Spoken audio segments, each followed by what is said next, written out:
psychologist as well as a linguist. He's a professor of psychology at Duke University. He has earned many prizes and awards from the end of the 90s onward, and he's considered one of today's most authoritative developmental and comparative psychologists. And he's the author and the editor of many books, most importantly, Becoming a Human, a theory of antagony, constructing a language, a uses-based theory of language acquisition, and so many. Hello, Professor Tomasello, and thank you very much, for talking to us today. Yes, my pleasure. Okay, Professor Tomasello, the first question I have here is, how did you become interested in linguistics? Well, the truth is I had a general interest, and during my graduate school days, I had a daughter, and I was looking for a topic, and my daughter started talking. And if any of you has had a child, you know that it's like a miracle that one day they're just babbling and pointing and stuff, and then all of a sudden they start talking. And so I had been a student. I had read a lot of Piaget, and I admired Piaget. And Piaget had some of his most important research was with his own children, was with diary studies of his own children. And so I thought, aha, there's my dissertation data, walking around with a bottle in her mouth. And so my wife at the time and I kept a diary of her language, and pretty detailed. And diary studies give you a richer set of data than you normally get in child language studies, where you just record a child, an hour a week or something. You get a very small percentage of what they produce. You don't get stuff from the grocery store or from the bathtub or whatever. And when you have a diary, you do. So I got an immersion in a child language by looking at the comprehensive stuff of it, and I was I was captured from then on. Okay, that's really interesting. Do you remember her first words? Well, I remember her first word combinations, which all had to do with it said huerta, so she'd say huerta bottle, huerta cup, huerta Pete, that was the dog, huerta. So it was where is the, which would be three morphemes, but she just had huerta as one unanalyzable chunk. And then she put different things in the slot. So right from the beginning, I was attracted to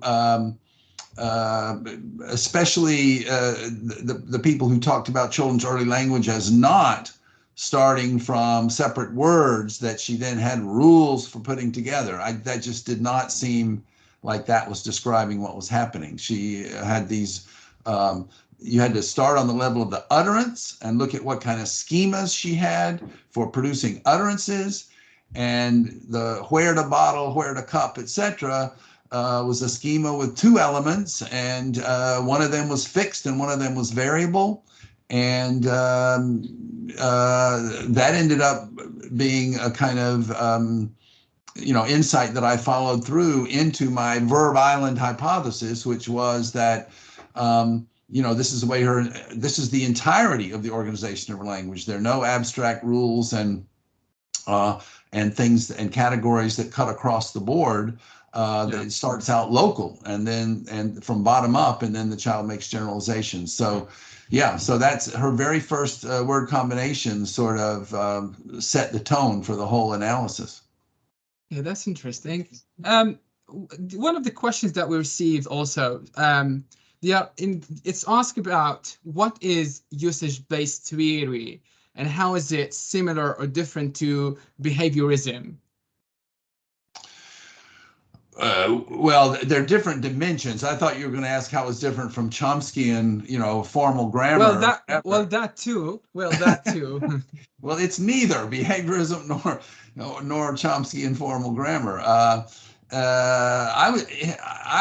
From my undergraduate days, I've been an enemy of behaviorism. In graduate school, I had a German advisor, an Austrian German advisor who was something of a linguist.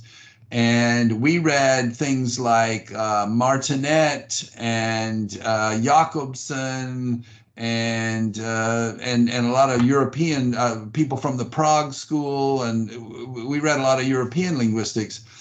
And you know, behaviorism just doesn't have the theoretical tools for that. I mean, yes, we focus a lot on learning, but behavioristic learning is kind of mindless learning, and it's not that. A lot of the learning processes that I focus on involve understanding the other person's communicative intentions and what they intend, and how people's communicative intentions are expressed in linguistic conventions.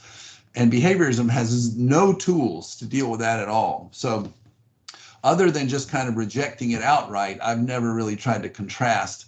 There is no real behavioristic theory of language learning, really. I mean, the Skinner verbal behavior was, you know, 50 years ago, and nobody takes it seriously. So if you want to say, you know, how does the usage-based view contrast with some just general learning theory that's not really tied to behaviorism? Again, I would say that what's being learned is something cognitive. You're learning concepts and you're learning communicative intentions. Constructions are patterns of relations, so you're learning patterns of relations and so forth. Yes, the usage-based view emphasizes learning, but not behavioristic learning. Is the way I would say it. Analogy is another key process that I've focused on in the grammatical theoretical side of looking at grammar. And analogy is not something that you would see in most learning theories. So it's a lot of learning, but a lot of cognitive development as well. And I would say that one of the key insights that I borrowed from Adele Goldberg is this was really the big breakthrough for me in the usage-based approach, was that if you think in terms of constructions as meaningful units, so the English transitive construction, you know, X verbs Y, that has a meaning. The meaning is that an agent is doing something that affects a patient. So the grammatical construction is also a linguistic unit, like a word, that has a form and a function. Now it has a different form. Its form is a pattern. It's not a specific phonological unit. It's a pattern. And that pattern is a pattern of relations, the relation of an agent to an action to a patient. And so those are, you know, cognitive concepts that we have independent of language. Children understand agentive action before they start learning language. So this is a non-linguistically developed schema. Piaget's word for these kinds of things was schema. So it's a non-linguistically developing schema, and it can be a unit itself. And I think in my 99 book, I talked about event cognition. And event cognition is actions with participants playing roles. So what I just said was an agent and a patient, but you could have a giver, you know, in a English ditransitive construction, like X verbs Y to Z. So X, like X gives Y to Z. That ditransitive construction has a giver and a gift and a person who gets the gift. So and those are all coming from non-linguistic cognition. Children know about giving, and then there's things like movement and location, something going from one place to another place. And so there are these set of non-linguistic schemas for understanding the world, and they don't have to learn the words for each one and learn how to relate them. They are gestalt patterns, that schemas from their language. And so from their non-linguistic cognition that then get mapped onto their language. So the notion of a construction means that you can view them in the same way as learning words, you're learning constructions. Yes, it has some special features, but it's still connecting a form with a function. Yeah. Okay, speaking of that, speaking of communication, in my interview with Chomsky attested the idea that language is means of communication. He thinks that language is a system of thought. It's used to generate thoughts. So what's your definition of language? And do you think it is a system of thought or it's a means of communication? Chomsky is anti-evolutionist. Okay, he doesn't believe that language evolved, except that it's some kind of mutation. All evolutionary people that I know just think it's crazy. The normal process of evolution, its evolutionary function is communication. And a lot of the things that I've written have tried to show the continuity between non-linguistic communication through gestures, like the pointing gesture, and also iconic gestures, which are more symbolic, and the continuity between those gestures and language. And there's a tremendous continuity in children as well. And that form of communication, even with gestures, pointing and iconic gestures or symbolic gestures, that's unique to humans. Great apes do not use those kind of gestures at all. So they're referential, and the iconic gestures are symbolic, like I'm symbolizing eating. I don't know if you can see me. Yeah, I can see you. Yeah, absolutely. Yeah. I don't know if, they're eating, or I'm telling you, turn your body around this way or something. So my gesture is symbolic in those ways. And so even before you get to language, you have uniquely human forms of communication that evolved, and language evolved, in the context of those as a special way of doing that. So yes, language can be used for thought, fine, all right, but that's not how it evolved. It evolved for communication, and when you look at the structure of language, and again, this comes from a construction-based view and a cognitive linguistics as opposed to Chomsky linguistics, a lot of the key elements are psychological processes like taking perspectives. So an active sentence, like the dog chased the cat, and a passive sentence, the cat was chased by the dog, they take different perspectives on the same scene. And even with lexical items, I can call the same animal in front of me a dog, or an animal, or a pet, or a pest, okay? And so we have perspective taking and profiling, and what the cognitive linguists sometimes refer to as, sorry, I'm blocking on the word at the moment, but construing in different ways. And this shows why do we have all that? Why can we say dog, animal, pet, pest? Why don't we just have one word for those things? It's because we need to adjust to our listener and to our communicative purpose. In some cases, it's only important that it's an animal that's in the way of the car. In other cases, it's important that this is my pet. And so the whole structure of language and the way it works is clearly adapted for communication. The discourse structure, what we stress in sentences, and all of that are all for purposes of adapting to our listener and what our listener knows and expects. That what we choose for our topic is based on what we think is in our common ground with our listener. So the only way you can not understand all that is if you have a Chomskyan view of these sort of, automata theory, Chomsky hierarchy of grammars and stuff like that, that's very formal, very abstract. I've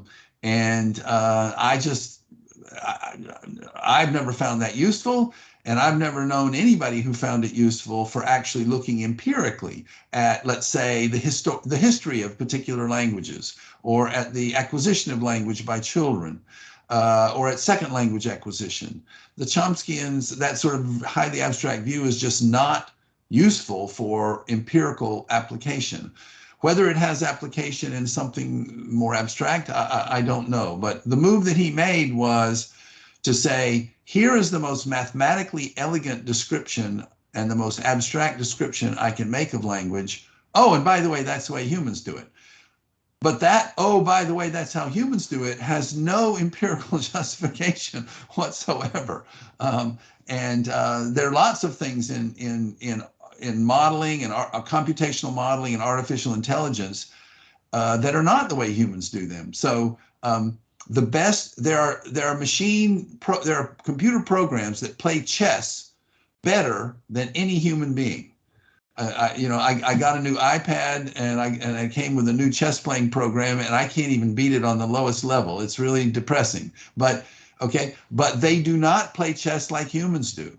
They take advantage of what computers are good at with, a big memory and fast search and all of that, but it's not modeling humans. So Chomsky may have a beautiful formal theory, but it's a completely different question if that's the way humans do it or not. So anyway, I think thinking of language as an abstract system that may reflect human thought but has nothing to do with communication just neglects all of the interesting aspects of language. And I personally believe it's not an accurate description at any level, but if it is, it's at a level that's not particularly useful to people interested in the empirical phenomena of language.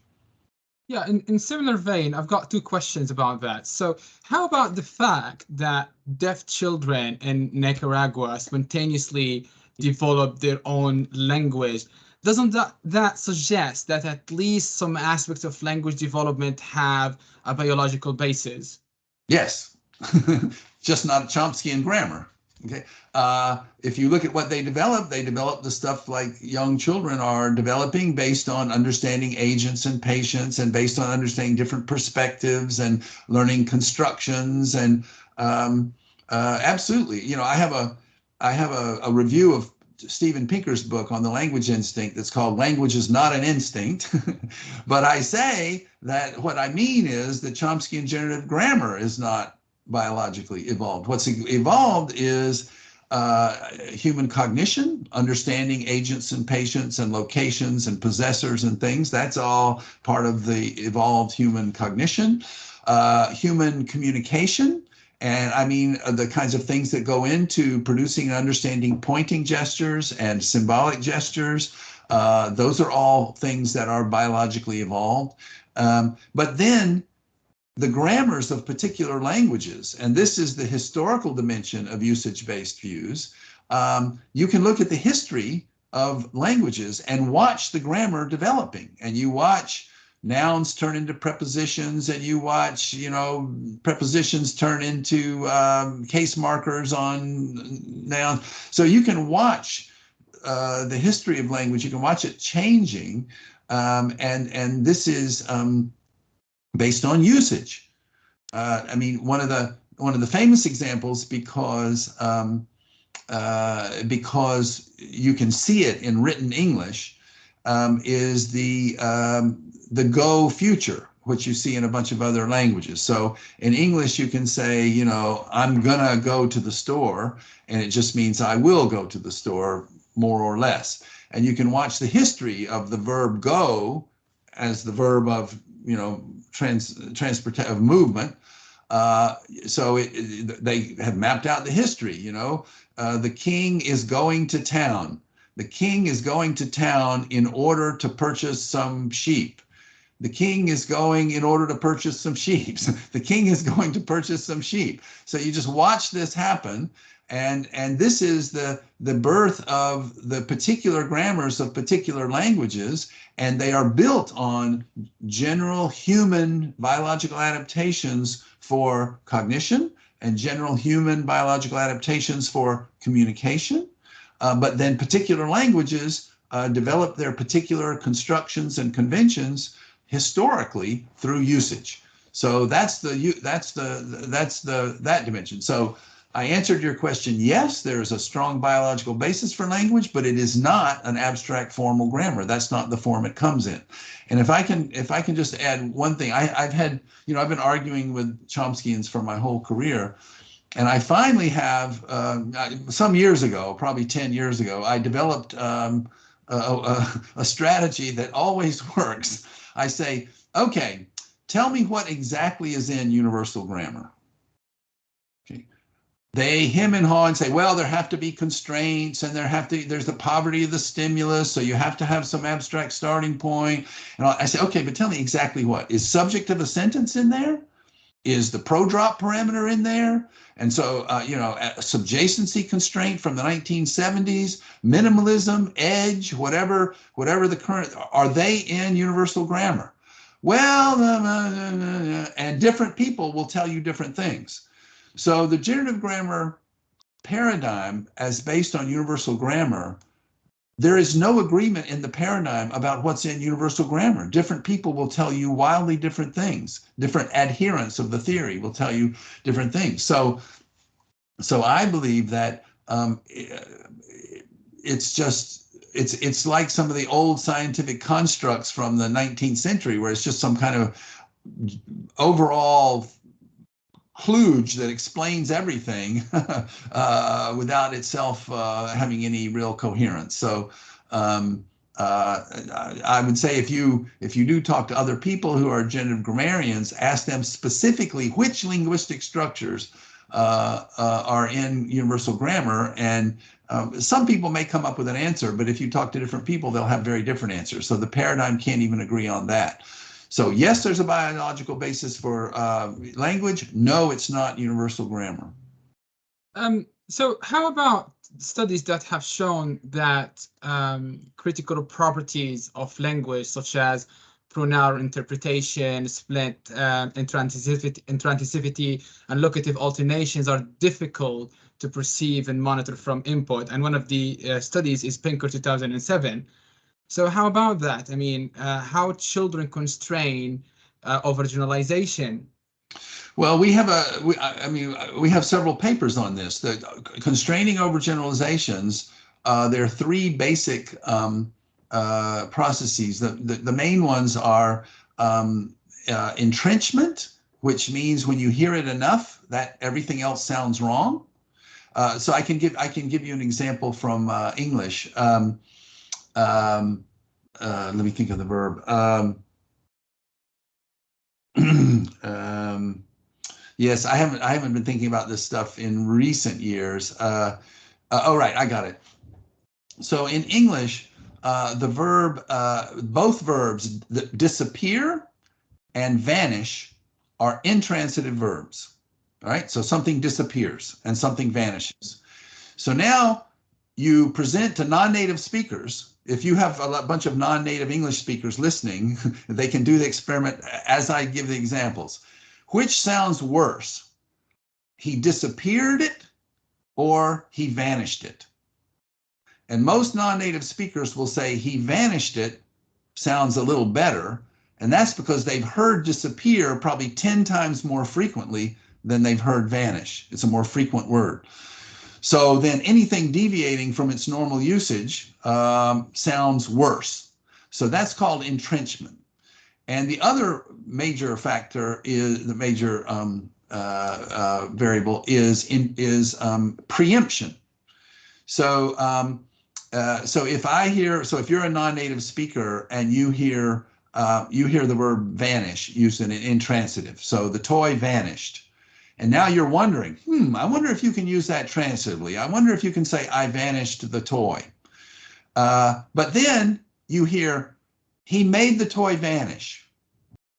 Okay, so now you hear, oh, to talk transitively about that activity associated with vanish, you don't use you don't say he vanished it, you say he made it vanish, which preserves the intransitivity. So you say, oh, okay, I mean, you're not thinking this consciously, but you hear that's the way to do it, not by extending the intransitive to the transitive. So those two processes, those are the two main ones. There's a third one that's minor, but those are the two main ones. Entrenchment of heavy use makes everything else, all other uses sound ungrammatical. And preemption, where when you hear another way to say something, you're not tempted to generalize one of your existing expressions to that new function.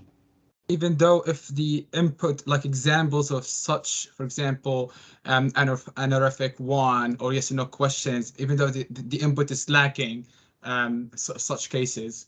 I will say this, we have a Okay. paper that I did with a statistician looking at samples of children's language. This is a paper by Daniel Stahl, myself and Daniel Stahl.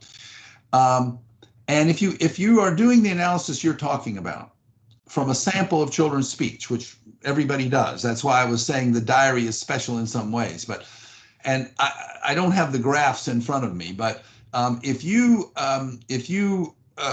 sample an hour a week, which is kind of normal, sometimes it's an hour every 2 weeks, but let's say an hour a week, your average child is awake 10 hours a day, 7 days a week.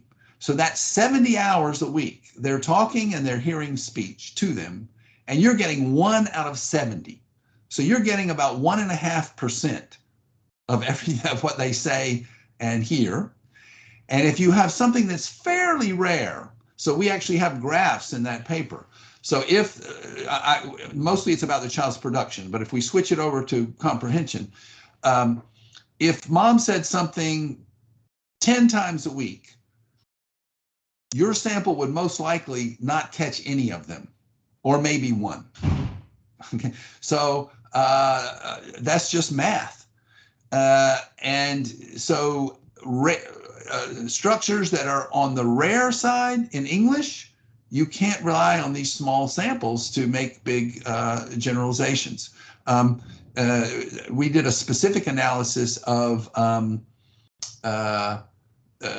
people had talked about some kind of these optional infinitive errors or whatever, and that when you got more dense, larger samples, you could see the input that they were saying didn't exist. So it's an empirical question, and I wouldn't rule it out of hand. And if it's true that you had really rich samples and you really knew from children that they never heard this or heard it only very infrequently, then that would be a really interesting empirical question to try to figure it out. But a usage-based theorist would be working from the assumption that in the most cases, you have to hear it, although in some cases, you could do it on analogy from other constructions.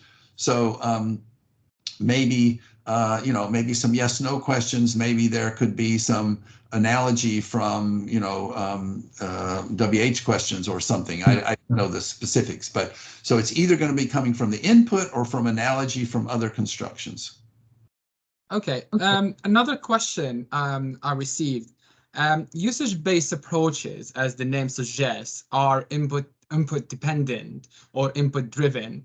However, given its importance, they are asking why input remains one of the most under-researched and under-theorized aspects of second language acquisition.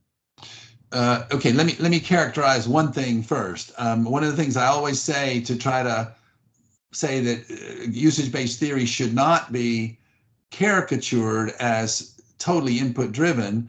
If frequency was the only thing that mattered, then the child's first words would be the and a. The English-speaking child's first words would be the and a, right? So frequency is not everything at all. It's just one factor, and it has some special importance to it. But what the child is able to conceptualize, a 1-year-old can't conceptualize a and the. They don't understand what functions they're serving. So they're not going to learn them if they don't understand the function. And what's important and interesting. So for a 1-year-old, distinguishing a tree from the tree is not important or interesting. So their ability to conceptualize, and then what's important for them is going to be driving what of the input is relevant and interesting and important for their language development. Then once those things are all there, hearing it more frequently is really a big help. Why is it researched less in second language acquisition? I think, I don't know. I've never studied second language acquisition in much detail. I have a couple of little studies, but yeah, I don't know. I don't know the answer to that. I mean,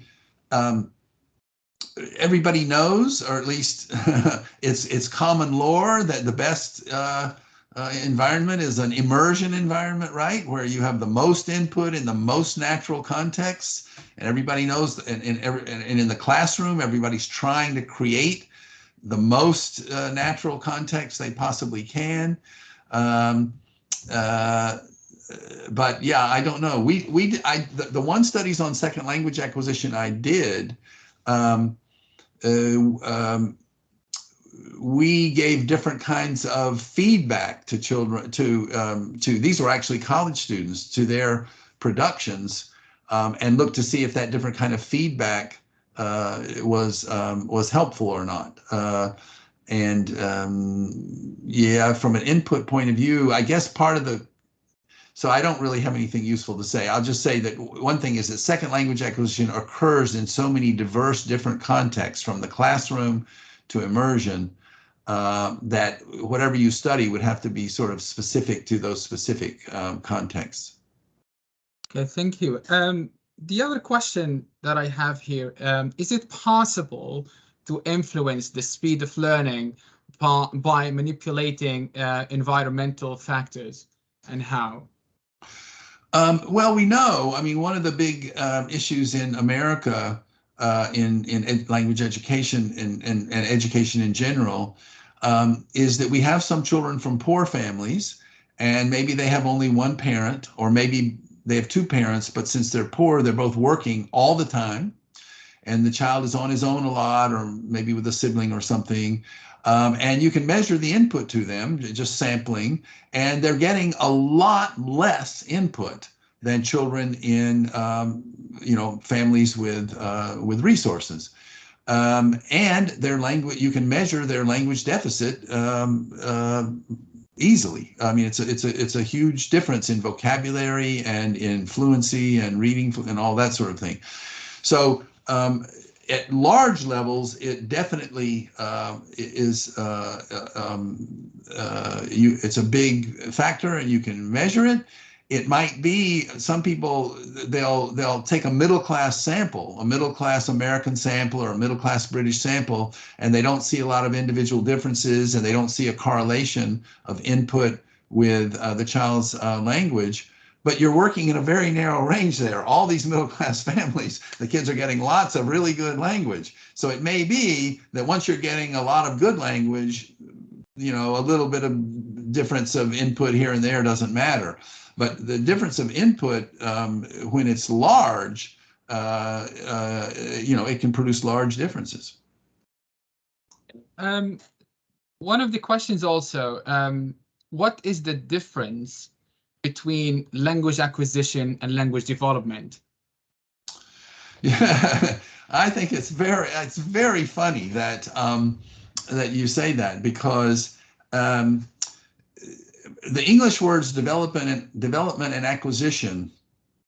Development, in developmental psychology, the word development implies not just learning, but also like the development of like Piagetian development, where the development of, let's say, executive function, or the development of certain kinds of spatial cognition, which may not be so dependent on learning. They may be maturational or whatever. So development is more than learning, and is the whole development of the organism, but it has a kind of an internal feeling. The organism is developing from internal.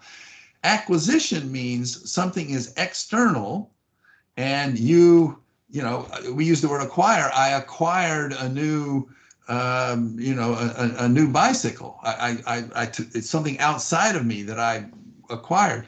So actually, the more Chomsky-oriented nativists should be using the word development, and the usage-based people should be using acquisition. It's something in the culture that the child has to internalize. So it's like acquisition. But in fact, it's the opposite. The language acquisition journal that the nativists use is called language acquisition, and a lot of the more psychological people use the term language development. So in practice, there is no real difference. They both mean the same thing, but development tends to emphasize sort of organismic, internal developments, developing concepts, developing new strategies. Young children can't actually do analogies, so the process of analogy is something that you don't learn how to do. The analogy is something that develops into a capacity that develops internally that allows you to generalize. So development emphasizes those things, and acquisition should should emphasize the fact that it's a cultural artifact that we have to internalize. But in practice, they mean the same thing. Speaking of which, so do you think it is possible to expand the capacity of the human brain, possibly to learn new languages?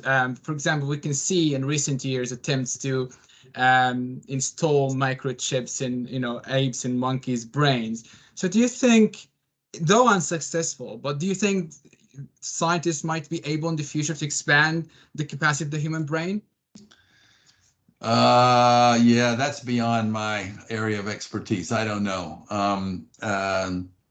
I don't know, but with specific reference to language, I think one of the things about language is that it involves so many different capacities at the same time. When people talk about the language area of the brain, if you dig into it, what you see is they're talking basically about speech, and if when you say, the semantic or the meaning side of language, it's basically the same thing as your conceptualization. It's your conceptualization symbolized for your particular language or something. So I think language is so distributed all over the brain that I don't think you're going to be able to use a microchip to influence one the function of language, because it's so broad and distributed. Okay. One other question. So what would you say is the most unanswered question in linguistics?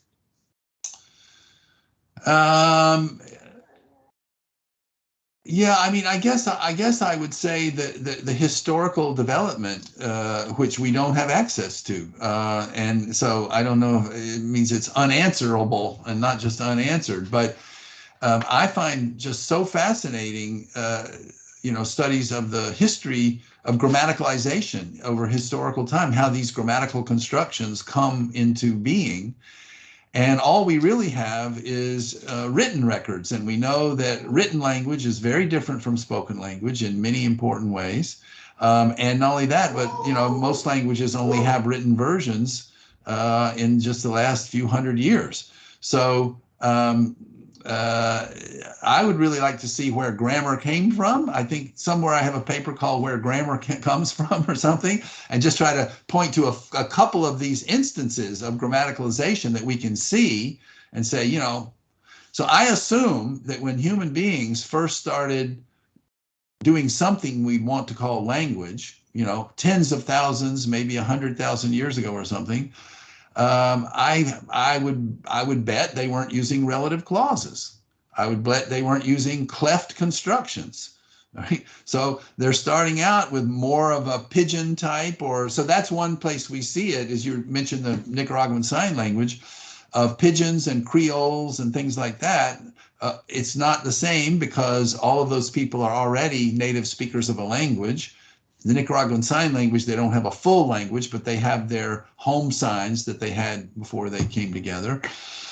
So anyway, I would love to know more about the evolution of languages and languages. And people often ask, one of the questions that's in the textbook is, monogenesis, did language emerge once, or did it emerge a bunch of different times in human evolution and history? And I think in that case, it depends on exactly how you define language, because I do think there was some kind of proto something that was common to all humans before they spread out and started their different languages. Maybe it's something like Nicaraguan Sign Language or something, or maybe it's just like home sign. maybe it's something like that. So everybody, all humans. I mean, one of the things that that I think is an underappreciated fact is that I can come to any culture in the world, and in the right situation, I can communicate pretty well with pointing and pantomiming. Not in all, I can't discuss politics with pointing and pantomiming, okay? But in concrete situations where I'm in a store, or I'm at the train station, or I'm taking care of a baby, or things where we all know the sort of concrete context, we can communicate quite well with gestures. So that's almost certainly going to be common to all of humanity, and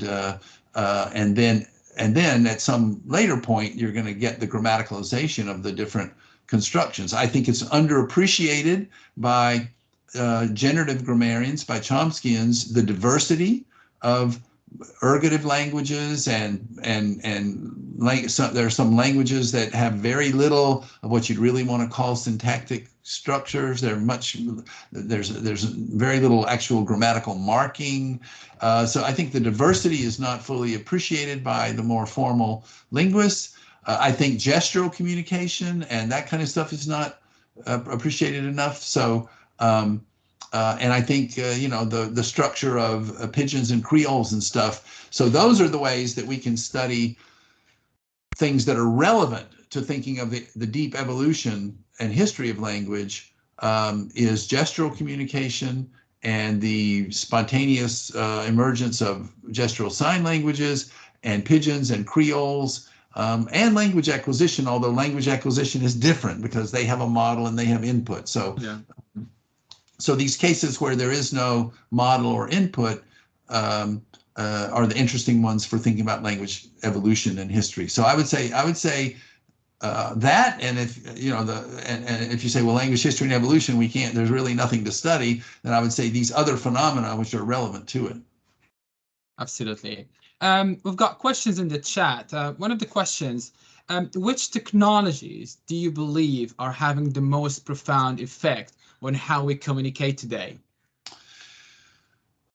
Gosh, I mean, in my lifetime, I was already in my 40s when email started, and that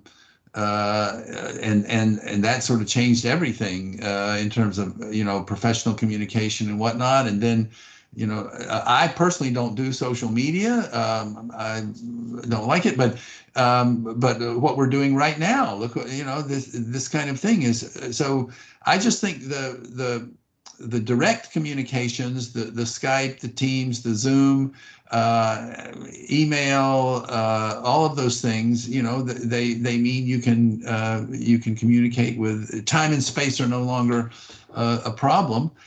And the sort of mass communication in social media, gosh, who knows? I mean, that, it enables revolutions. It enables all the disinformation and awful stuff that we see on there all the time. It enables terrorists. It enables, the social media enables everything from the best to the worst in human beings. It amplifies all of it.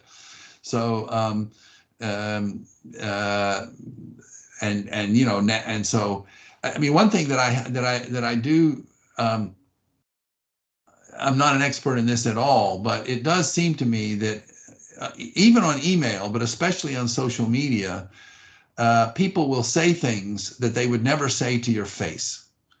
And I had a colleague who would get angry at the department for things, and she would rip off this angry email. Oh, people shouldn't be doing that, and they're smoking outside right in front of the doorway, and I have the right to not have. And I say, you've just alienated everybody. Everybody thinks you're so nasty. I say, next time, just go walk into people's offices and tell them that you don't like. And when you have to look them in the face, you won't have that tone. You won't have that angry, self-righteous, moralistic tone. You'll say, listen, it really bothers me when I have to smell the smoke when I come in the door, and I wonder if you could pop. And it's a whole different thing. So I do think that some of the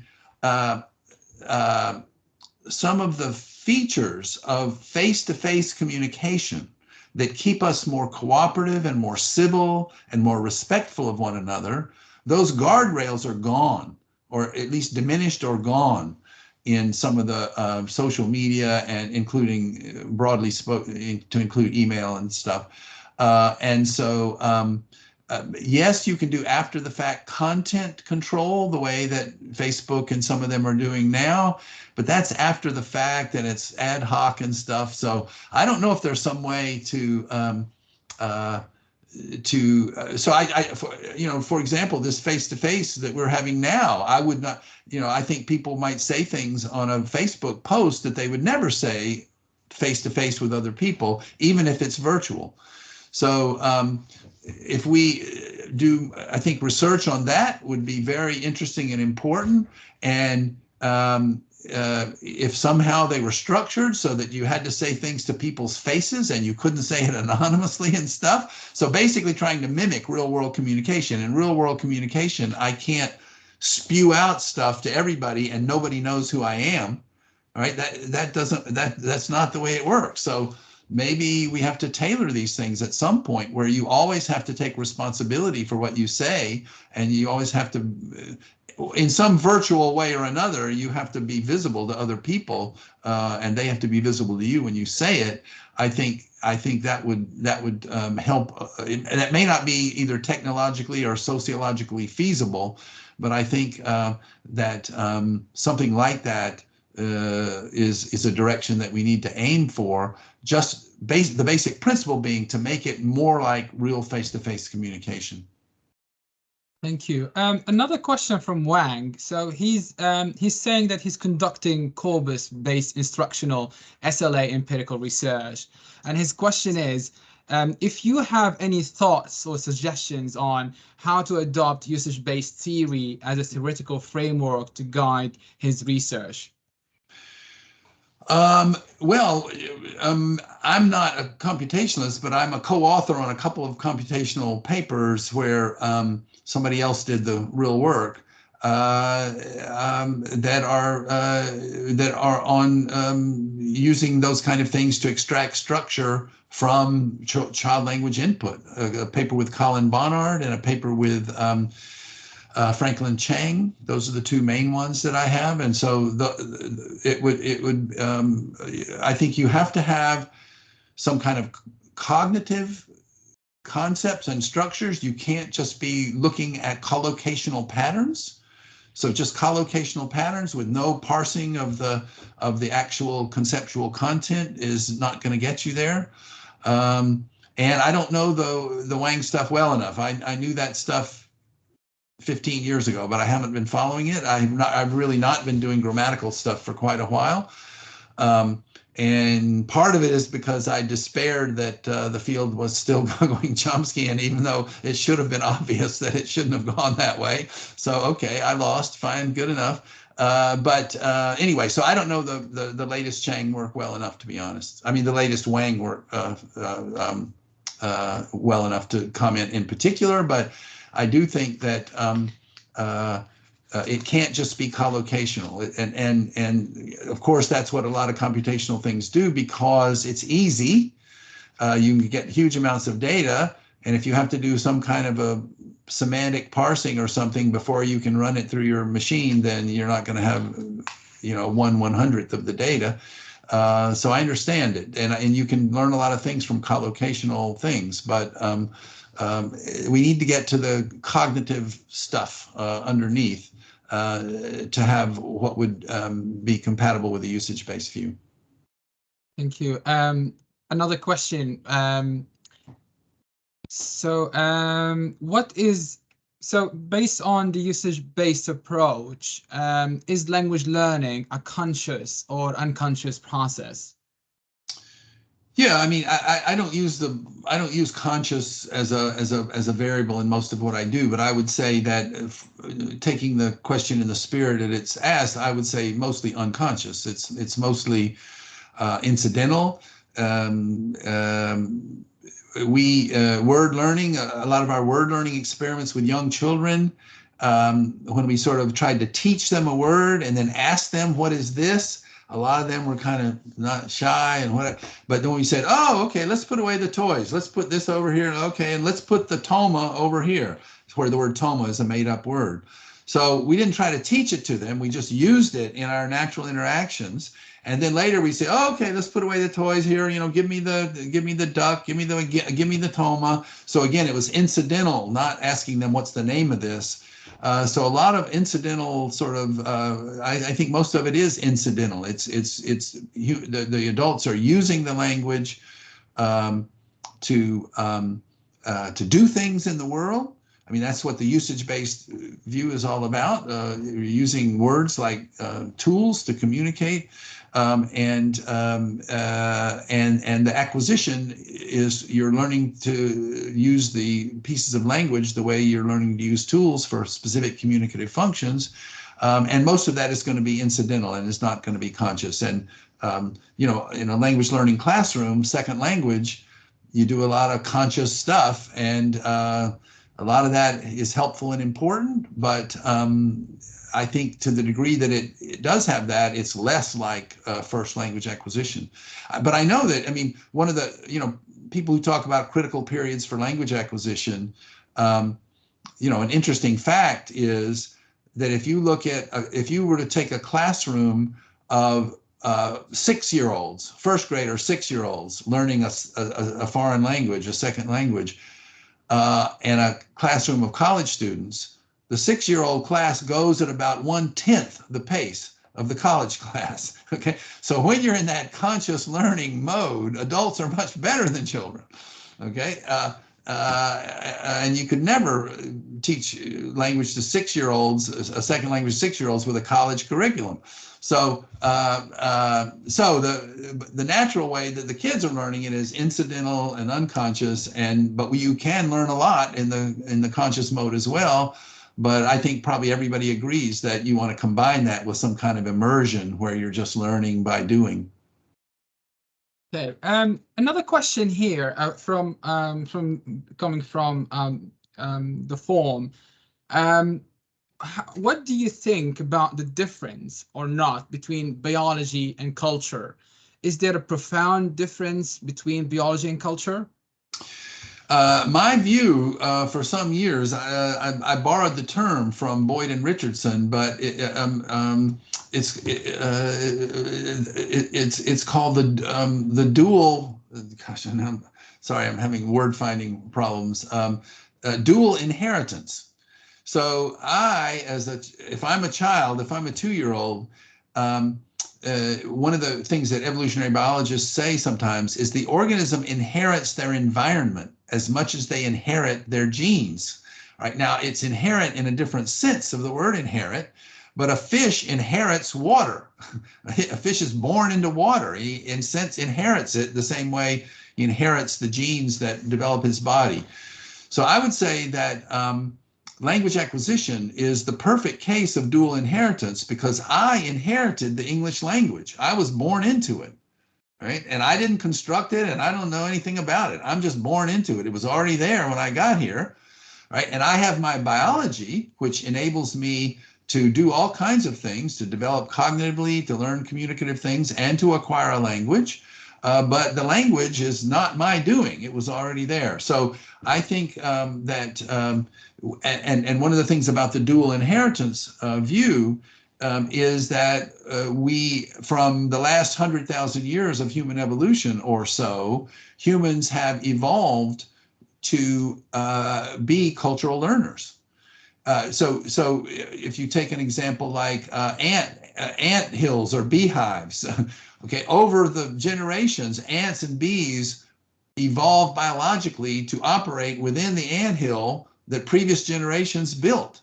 So we evolved to operate in cultures. Now, the interesting thing about humans is we evolved to operate in any culture. So a child brought up in any culture can learn the language of that culture.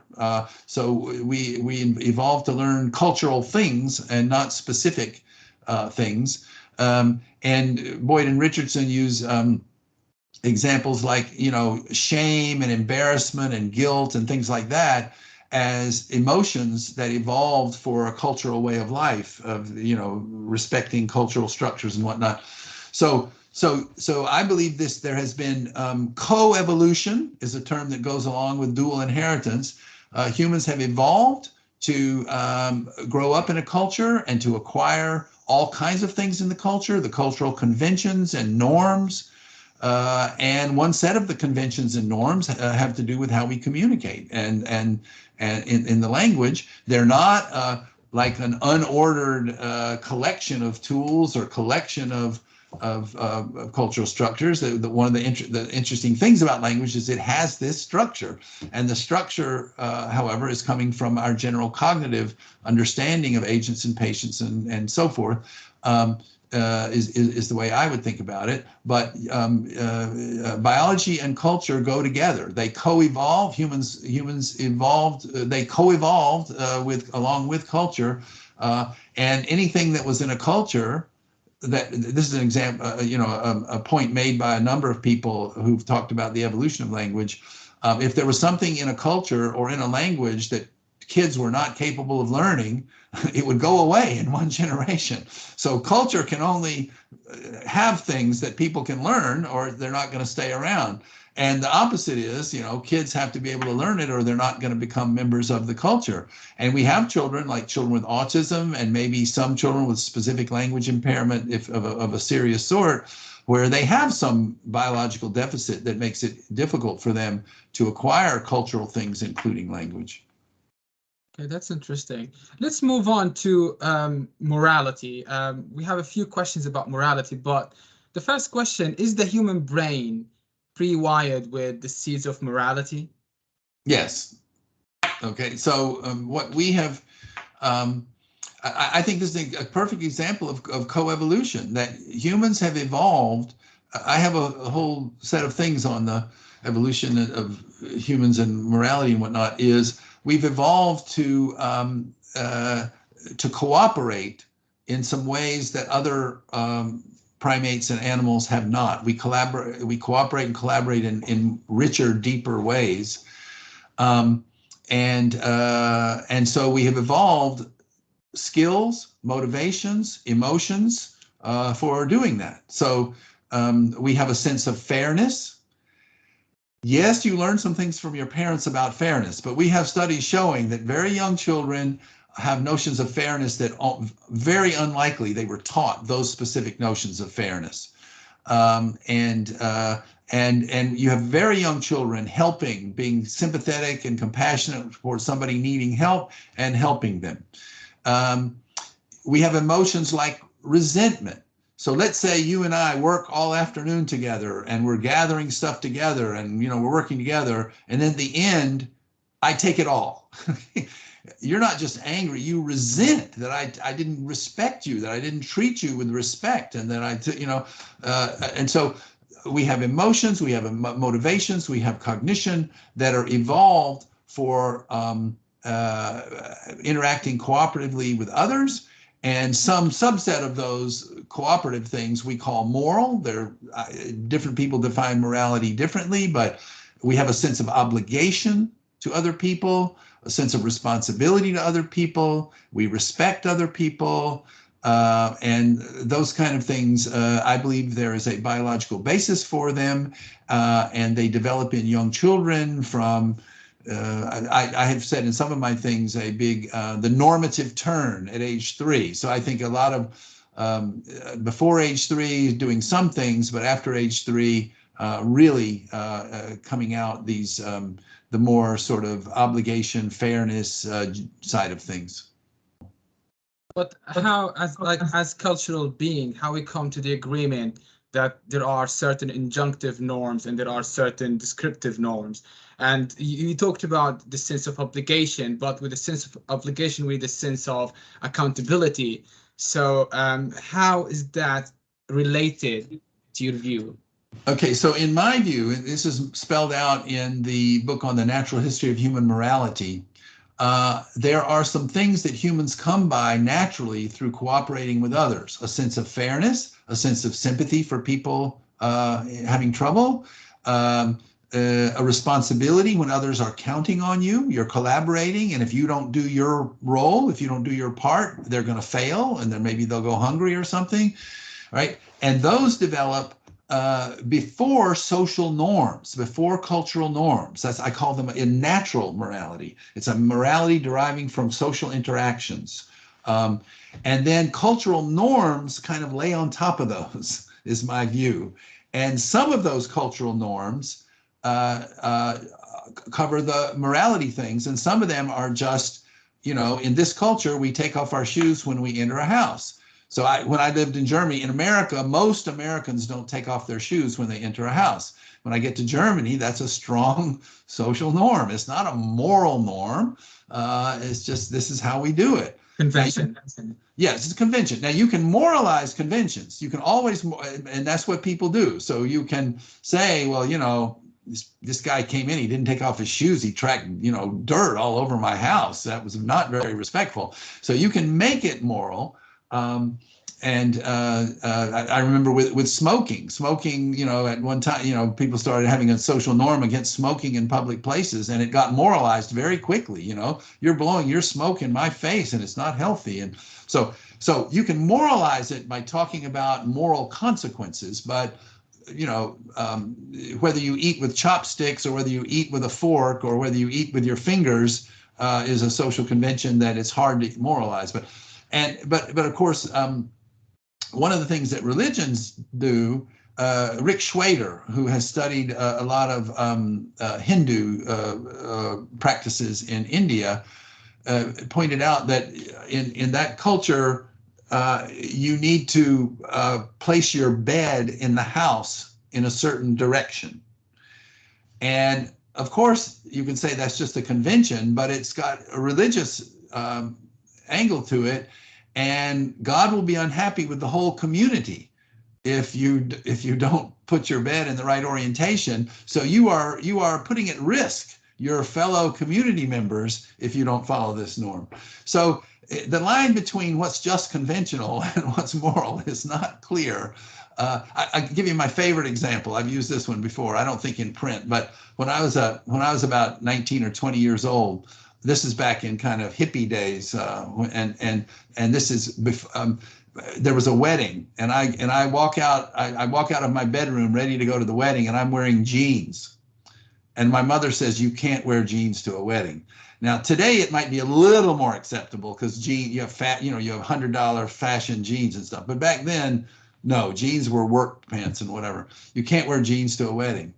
And I said, Mom, it's just a silly convention, right? You know, just what clothes you put on doesn't affect anything. And she looked me right in the eye and said, you're going to ruin the wedding for the parents if you wear those jeans. So she made it a moral issue, not a conventional issue. So I went back and changed my pants. Okay. So anyway, I think that a lot of people identify morality with cultural norms. I identify morality with something deeper, something natural. I think 3-year-old children the world over, I don't care what their social norms are or cultural norms in their culture. I don't care what religion they are. They're going to feel sympathy for somebody who's hurt. They're going to have a certain sense of fairness, even though there is some cultural differences in the sense of fairness. I don't think they manifest at 3 years old. And so I think there's a natural morality of, let's call it a morality of social interaction with other individuals. I call it second personal morality, the face-to-face interaction with others. And then you've got cultural norms, which vary from culture to culture, that sit on top of those. And some of them are concern moral things. You can say, you know, it's a social norm in my culture not to steal. Yeah, but it's also, or let's say it's a social norm not to, you know, punch other people in the face. Give a dramatic example.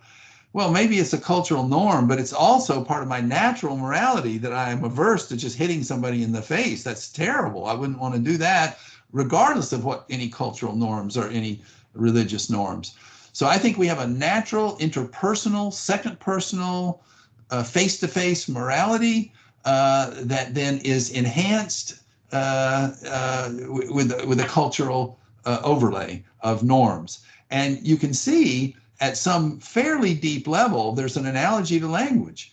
I want to say with language, we have this core that everybody has of communication that comes out in pointing gestures and symbolic gestures, and maybe in some very basic linguistic structures having to do with agents and patients and things or whatever. All these things may be a core that everybody shares, and then mapped on top of that are cultural linguistic conventions that do new and different things with them.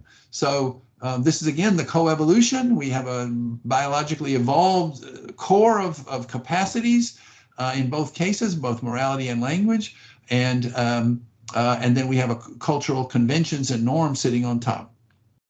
And evolution sitting on top is obviously a little bit of a metaphor, but I think it's a little bit more than metaphorical, because I would argue that evolutionarily and developmentally in children, the core stuff comes first, and the conventional normative conventions and norms, the culturally specific conventions and norms come later. And so that's what I mean by laying on top.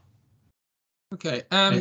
Just one last question here, but what is the role of pragmatics in language learning? And then the second part of the question, how does it relate to intentionality? Pragmatics means so many things, but here's what I take to be the two core features of pragmatics. One is that I can use the same language, more or less, for different communicative purposes, different speech acts, and that's on the speaker side.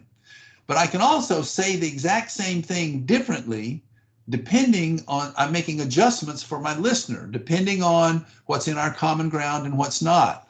Our language is, practically every utterance we produce has got some kind of he or she or it or that or some kind of pronoun or proform in there. And that's because I'm making a guess about, what is in our common ground, what you're going to be able to recover with just that very non-specific referential term.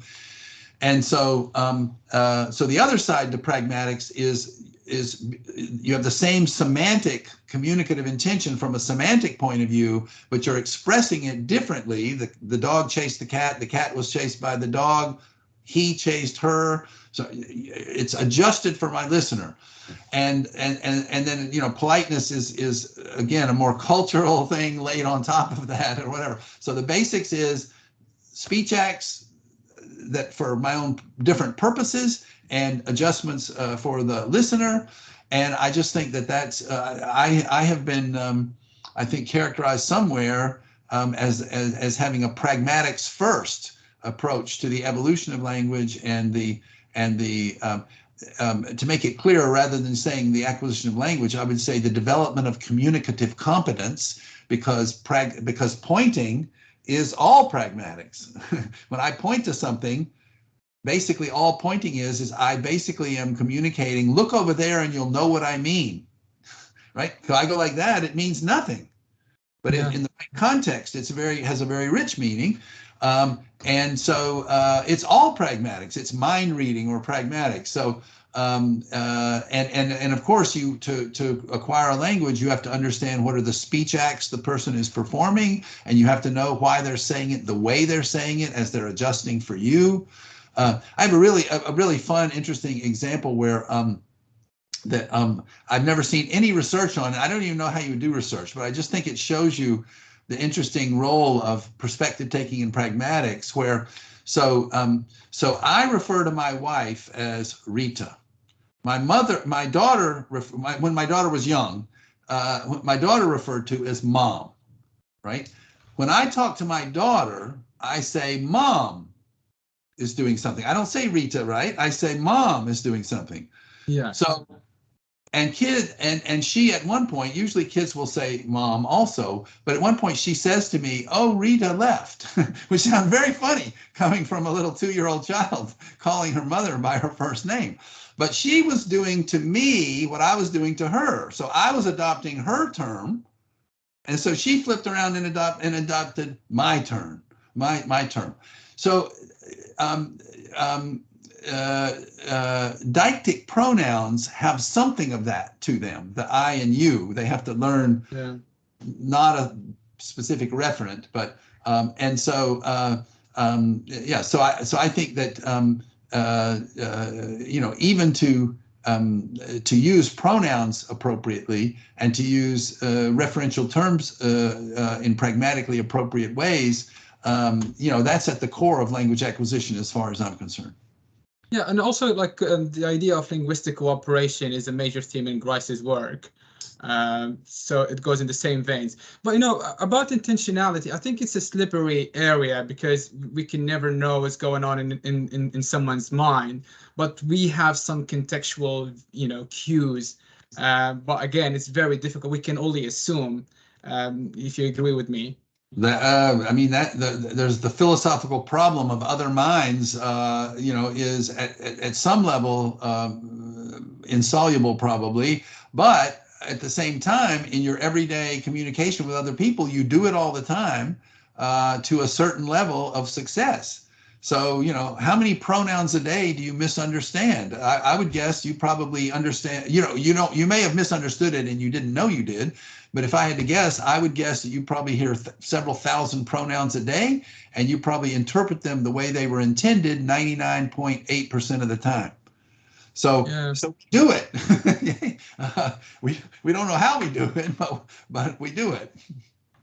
Okay, we come to the end of our session today. I would like to thank you very much, Professor Tomasello, for your time and for your valuable and useful information. Thank you very much. Maybe at the end, do you have any advice for language learners and linguistic and people who are interested in linguistics?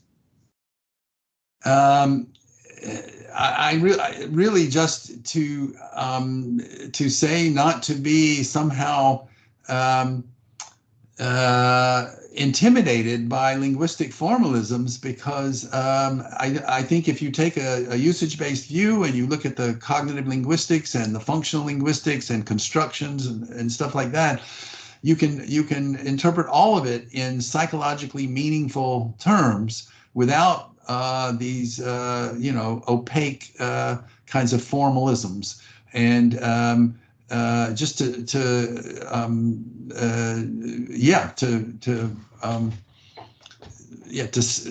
not be intimidated by that. So that's why my question that I ask a lot of the Chomskyians about what exactly is in universal grammar, it's kind of my way of flipping the tables and saying, they would accuse cognitive linguists of being vague and not being precise enough because not formal enough. Well, they're being vague and imprecise about universal grammar, and of course the theory has changed so much over the years it's not even recognizable. In the modern minimalism is not even recognizable. So I would just say don't be intimidated by the formalism. Everybody's intimidated by mathematics and formalisms, and they think there must be something deep there that they just don't understand, because most of us don't feel like we're very mathematically, sophisticated. So you see all this math type stuff and you just say, oh gosh, that's over my head. That's smarter than me. That's better than me. But I would say in the case of language, it's a misapplication of formalisms. And so you can ignore it and be happy doing something more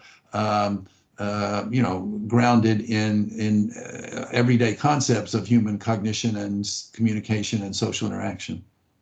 And again, we really appreciate your time, and we thank you very much. And hopefully we could talk again in the future. Thank you very much, Professor Tomasello. Thank you very much.